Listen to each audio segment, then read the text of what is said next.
আপনি জানেন আগামী বাংলাদেশ 50 বছর পরে এই মানচিত্র থাকবে না, বাংলাদেশের মানচিত্র এটা থাকবে না। আপনি বলবেন কেন? 2-5 বছর আগে শুনেছিলেন যে সমুদ্রে বাংলাদেশের জলসীমা, এখানে বাংলাদেশ জয়লাভ করছে আন্তর্জাতিক আদালতে, শুনছিলেন না? এটা কতটুকু জানেন? আপনার আশুলিয়ার সমান না, উত্তরার সমান না। ওখান থেকে বড় বড় এখন চর জাগতেছে। কি জাগতেছে? চর। এই যে রোহিঙ্গাদেরকে যে নোয়াখালীর ওই চরে রেখে আসছে না সাগরের মধ্যে, এরকম চর জাগতেছে। এক সময় শত শত চর জাগবে। আর এই জলসীমাগুলো যখন জল থেকে চর জাগবে, জেগে উঠবে, মরুভূমির মতো যখন হয়ে যাবে, এরকম বাংলাদেশের মতো হয়তো আরো 2-3টা বাংলাদেশের মানে স্থান, জমি আল্লাহ তাআলা এই বাংলাদেশের মানুষের জন্য ব্যবস্থা করে দিবে। জানেন এই তথ্য? গুগলে ঘাইটা দেখেন। তখন কি হবে? পানি যেখানে আছে ওটা তো আর স্থলভূমি না, এই জন্য মানচিত্র কি হয়ে যাবে? পানি যখন শুকিয়ে যাবে তখন চেঞ্জ হয়ে যাবে। তার মানে কি? এই বাংলাদেশের ভূমি আরো বাড়বে। জনসংখ্যা যখন বাড়বে আল্লাহ তাআলা রিজিকও বাড়াবে, ওই জনসংখ্যার কারণে আল্লাহ তাআলা ভূমিও বাড়ায় দিবে। জনসংখ্যা যে আল্লাহর কত বড় নিয়ামত। বামরামদের কথা ভিন্ন, কিন্তু মুসলমান কখনো জনসংখ্যাকে আপনার ওই বোঝা মনে করবে না। মুসলমান জনসংখ্যাকে জনসম্পদ মনে করবে। সুবহানাল্লাহ বলে। আমাদের এই সোনালী সুজলা সফলা বাংলাদেশটা কোনো কিছুর অভাব নাই।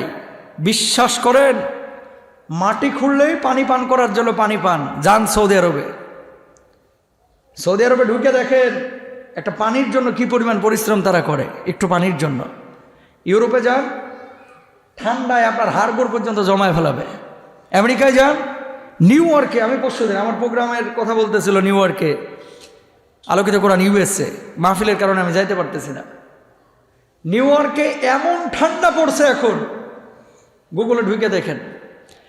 যে সমস্ত দেশগুলোকে আপনারা অনেক কাঙ্ক্ষিত দেশ মনে করেন, এত শীত অথবা এত গরম, পানি নাই, তেল নাই, যদি থাকে মাল যার আছে তার সব আছে, যার মাল নাই হ্যাঁ ভিক্ষা করতেছে। আর বাংলাদেশে কি হয় জানেন? আর যাই হোক, অন্তত দিনে যদি 300টা টাকা কে কামাইছে ও না খেয়ে মরবে না। হ্যাঁ, যদি আপনি এখন গুলশানে থাকতে চান তো আপনার কথা ভিন্ন। আপনি কামান 300, গুলশানে থাকবেন কে? এটাই তো আপনার আহাম্মকি। বুঝেন নাই?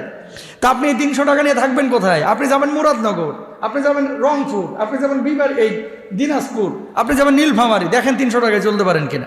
একজনের কথা বলতেছি, পুরো পরিবারের কথা বলতেছি না। কিন্তু নিউ ইয়র্কে আপনি 300 টাকা কামাইয়া পানিও খাইতে পারবেন না। কথা কন না কেন? আমাদের দেশে পেয়ারা খাইয়া বিচিগুলো ফেলাই দিচ্ছেন, ওমা গাছ উঠে যায়। আম চুষে একবারে সাবা সাবা করিয়া বিচিটা ফেলাই দিচ্ছেন, ওমা 5 দিন পরে দেখে গাছ উঠে গেছে, 1 মাস পরে গাছ উঠে গেছে। মানে কি?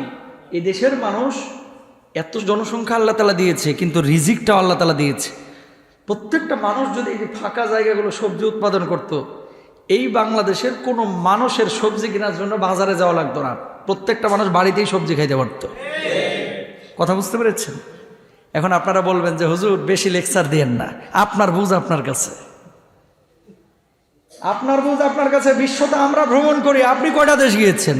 গর্ব করে বলতেছি না, দুনিয়া তো আমরা দেখি।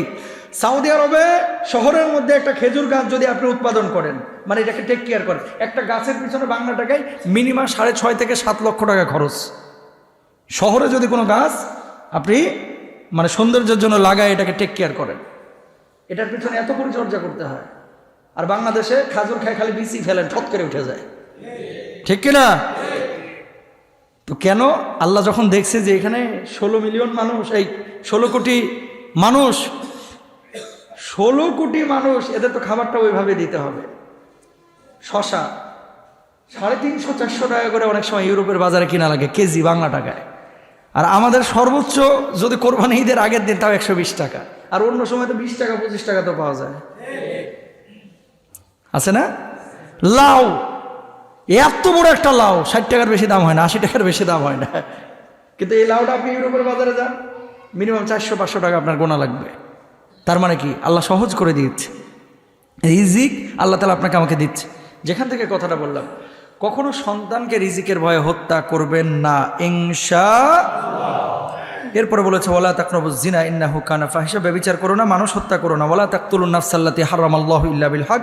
এরপর আর আল্লাহ বলছেন ওয়ালা তাকরাবু মাল আল ইয়াতীম, ইতিমের সম্পদ নষ্ট করো না।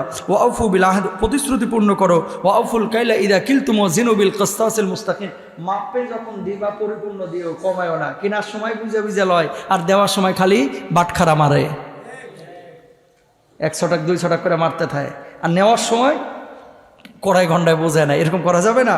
এরপরে বলছে জ্ঞানহীন কাজ না করা। ওয়ালা তাকফু মা লাইসা লাকা বিহি ইলম ওয়ালা তামশি ফিল আরদি মারাহা, জমিনের উপরে দাম্ভিকতার স্বরে বিচরণ করো না। আল্লাহ বুঝদান করুক, আমিন বলেন।